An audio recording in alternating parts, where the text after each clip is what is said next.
SoccerCity backers want to repurpose the 166-acre Qualcomm Stadium site and the Murphy Canyon land where Chargers Park now sits.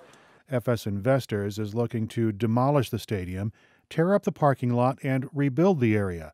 Plans include 4,800 homes, commercial space, a river park, and a 23,000-seat sports stadium.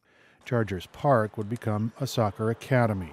Supporter April Bowling makes the case for the project in a television ad that's been running for several weeks. I've always been skeptical of stadium deals, but SoccerCity is different. It's 100% privately funded with no taxpayer dollars. That stadium is a key component for the developer's bid to land a Major League Soccer franchise. The Professional Soccer League is expanding by 4 teams soon, and close to a dozen cities are competing to land a team. MLS will decide by the end of the year, and they say they won't award a franchise until there's a local commitment to build a stadium.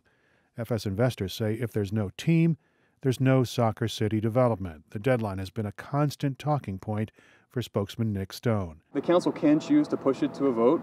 If they push that to a vote in 2018, as we just talked about, this plan is effectively dead. That is what is required for this project not to die. If the council chooses to put us on the ballot in 2018, they're voting to kill it. And the only vote that matters is a vote in November of 2017. The SoccerCity project isn't on the city council docket until June 19th.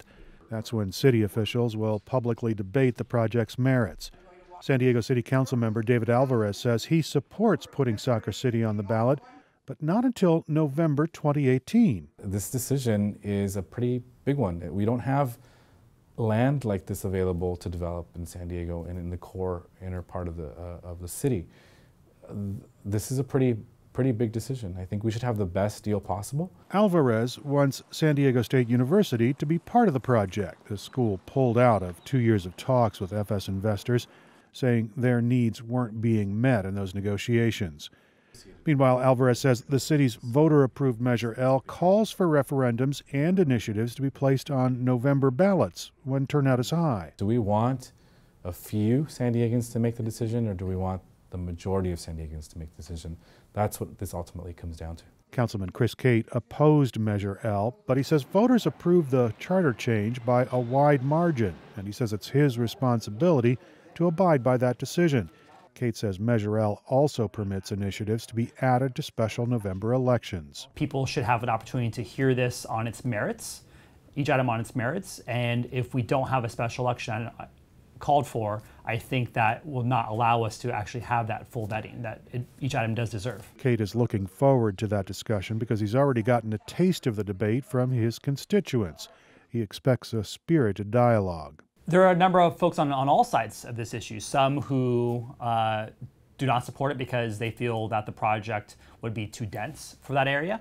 Some love it because of the density of it and what it brings and the vitality of that area that would come from the proposal.